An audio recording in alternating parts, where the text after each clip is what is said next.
완전 정복의 숨은 그늘이라는 지하에서 오늘 말씀을 함께 나누며 은혜를 받고자 합니다. 해가 바뀌었다 하는 것은 이제 새로운 해가 시작됐다는 그런 의미이기도 하고, 또 왕들의 출전할 때가 됐다, 이 얘기는 전쟁하기에 좋은 계절이 됐다, 그런 뜻입니다. 겨울이 지나고 봄이 되었다는 의미도 해양력으로는 3, 4월에 해당된다고 볼 수가 있습니다. 그 팔레스틴 지역에는 겨울이 비가 와요. 그러니까 겨울이 우기이기 때문에 전쟁을 하기에는 부적합하죠. 그러나 3, 4월부터 9월까지는 비가 오지 않는 건기에 속하기 때문에 전쟁하기에 적합합니다. 그러니까 왕들이 출전할 때가 됐다는 그 시기는 바로 3월부터 9월까지라고 볼 수가 있습니다. 그런데 이제 이렇게 전쟁할 수 있는 그런 계절이 돌아왔을 때 다윗이 요압을 보냅니다. 요압이 나가서 이 전쟁을 완전히 이제 끝내는 그런 승리를 얻어가지고 돌아오게 되는 겁니다. 암몬의 그 수도가 라빠인데, 라빠에서 치열한 전투를 하고 마침내 승리를 얻었습니다. 그 승리를 얻고 난 다음에 오늘 말씀에 보니까 그 왕의 면류관을 다윗이 그 머리에 썼다 그랬습니다. 암몬의 왕. 그런데 그 암몬의 왕의 그 표현이 그들이 섬기는 신, 그들의 섬기는 신, 그 신과 같은 표기를 해요. 그래서 거의 학자들이 그 우상의 머리에 씌어져 있던 관을 얘기한다, 면류관이다. 그런데 그걸 가지고 와서 다윗이 그것을 자기 머리에 썼다라고 하는 것은 우리에게 영적인 전쟁에서 승리하고 이제부터는 여호와의 주권하에 너희들도 다 복속하게 되었다라고 하는 것을 보여주는 그런 전쟁임을 여기서 얘기하는 거예요. 그러니까 이스라엘, 다윗과 이스라엘과 전쟁하는 모든 나라들은 하나님과 전쟁하는 것과 같다라고 하는 것을 이렇게 보여주는 거지요. 자, 실제로 이렇게 영적인 전쟁임을 다윗이 이렇게 드러내고, 또 이스라엘 백성들도 그렇게 받아들였고, 또 복속당하는 모든 나라들이 다 그 아래 이렇게 순종하고 따라오게 만들어서 이 전쟁의 진정한 승리는 하나님이 일구어 주셨다라고 하는 그런 분명한 기치를 거기 다윗은 세우고 싶어 했고, 또 그것을 이스라엘 백성들은 좋게 받아들였던 겁니다. 이게 정말 영적인 전쟁에서, 이 종교적인 그런 전쟁에서 하나님이 승리하셨다라고 하는 그런 전쟁의 승리라고 하면 저는 조금 더 영적인 문제가 여기 담겨져 있다고 생각을 합니다. 왜냐하면 오늘 말씀에 보면 하나님께서 아브라함과 언약했던 그 영토, 그 아브라함과 언약했던 그 영토 전부를 이 암몬과의 전쟁을 끝으로 해서 다 정복했다고 봅니다. 사해 동부와 남부 트랜스 요르단 지구인 모압도 에돔도 정복당했고, 또 북쪽으로는 다메섹, 소바, 마아가이며 하마까지 속국으로 삼아 조공을 받는 입장이 되었습니다. 그러니까 아브라함에게 약속했던 그 동쪽과 북쪽에 흐르는 그 유브라테스 강에서부터 남쪽으로는 에돔의 남단, 그리고 애굽의 하수를 따라 홍해까지 이제 이스라엘의 이 판도가, 이스라엘의 그 영역이 그렇게 넓어진 겁니다. 이게 바로 하나님이 아브라함에게 약속했던 그 언약의 땅입니다. 그러니까 다윗 시대에 아브라함에게 언약했던 그 땅을 이스라엘이 다 차지했다라고 하는 것은 다윗이야말로 철저하게 하나님의 마음에 들었을 뿐만 아니라 하나님을 위한 전쟁을 했다라고 우리는 생각할 수가 있고, 하나님을 기쁘시게 하는 그런 전쟁에서 승리했기 때문에 아브라함과 약속했던 그 땅을 다윗이 다 차지하게 만들어 주셨다라고 그렇게 생각을 할 수가 있습니다. 그래서 다윗이 이렇게 계속해서 승전할 수 있었다라고 하는 이 사실은 그 눈앞에 이스라엘의 지도를 바꿀 정도로 이제는 그 영역이 확실해지고 넓어졌다라고 하는 것이고, 또 그에 걸맞게 주변 국가에 대해서 이스라엘이 굉장한 영향력을 끼치는 위치에 섰다는 겁니다.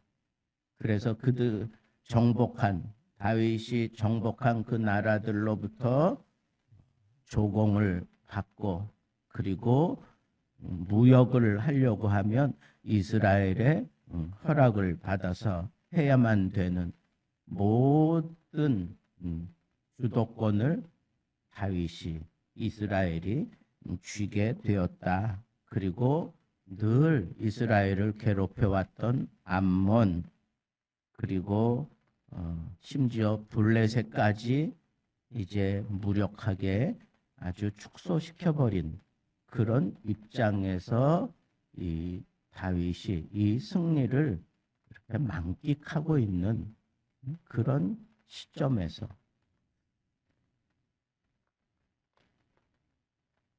그 암몬의 신에게 씌워졌던 면류관을 자기가 쓰면서 이제는 하나님의 통치가 이 언약한 땅 전부에서 이제 이루어지는 겁니다라고 하는 그런 자세를 취하고 이스라엘 백성들이 얼마나 기뻐했을까 하는 생각을 해보게 됩니다. 자, 그런데 제가 제목에서 밝힌 것처럼 이렇게 완전 정복, 하나님이 허락하신 그 땅을 다 차지하기까지 완전하게 정복한 그곳에도 숨은 그늘이 있다는 것. 그 숨은 그늘, 아니 다 완전하게 정복하되 영적으로 이 모든 것들을 다 이제는 온 백성들과 함께 하나님이 이 전쟁에서 승리하고 우리에게 허락해 주셨다고 하는 그런 의지를 분명하게 보여주며 백성들에게도 그걸 심어줄 정도라고 하면 영적으로도 완전해야 되는데 실상은 이 역대상에는 다윗의 승리한 그리고 하나님과의 관계 속에서 승리한 모습 그것만 지금 기록하고 있어요. 어두운 그늘은 다 가리고 있습니다. 물론 이제 포로 생활을 마치고 돌아온 그 사람들에게 위로를 주고 실패했지만 이제 다시 하나님을 의지하며 일어서면 된다고 하는 그런 격려를 위해서 이 글이 쓰여졌기 때문에 굳이 다윗의 실패를 거기다가 적고 싶지 않았는지는 모르겠습니다. 제사장적인 관점에서 그렇게 적어가면서 그 포로 생활에서 돌아온 그 백성들이 붙잡고 이제 다시 일어서기를 원했던 그런 입장에서 쓴 거기 때문에 다윗을 도와주시고 다윗으로 하여금 승리하게 하셨던 그 하나님, 너희들도 붙잡으면 이제 다시 회복되고 다시 일어설 수 있다라고 하는 것을 격려하기 위해서 쓰여진 그런 책이라고 할지라도 우리는 여기서 다윗이 이렇게 영적인 전쟁을 벌여가면서 그가 실수한 이 사실을 우리는 그냥 지나쳐서는 안 되겠습니다. 오늘 말씀에 보면 전쟁을 시작하면서 요압을 보내요. 그리고 정예 부대를 보내고 난 이후에 다윗은 예루살렘에 그대로 있더니 다윗은 예루살렘에 그대로 있더니 요 한 단어로 다윗의 수치스러움을 싹 가려버리고 말았지만 우리가 영적인 시각에서 이걸 들추어내는 것은 이렇게 막강한 승리를 하고 굉장한 승리를 하는 그 그늘 속에 숨겨져 있는 그 위험함을 우리는 감지할 수 있어야 합니다. 다윗이 예루살렘에 있는 동안 어떤 일이 벌어졌느냐? 다윗이 평생 씻을 수 없는 실수를 합니다. 우리아의 아내를 범하게 되고 우리아를 아주 깊은 전쟁터로 보내서 결국은 그를 죽음에 이르게 만드는 그런 살인죄를 범하게 됩니다. 간음죄 그리고 살인죄를 범하게 되는 겉으로는 뭐 굉장한 싸움, 그 굉장한 싸움 가운데 승리를 예감할 수 있을 만큼 아주 그냥 기세 있게 막 나가고 있는데 다윗은 예루살렘에서 이와 같은 악을 저질렀단 말입니다. 예루살렘에 그대로 있더니 앞에서는 왕들이 출전할 때가 됐다. 근데 왕으로서 다윗이 직접 나가지 않고 이 정도는 요압 장군 선에서 얼마든지 승리할 수 있겠다 하는 그런 교만함이 있었겠죠.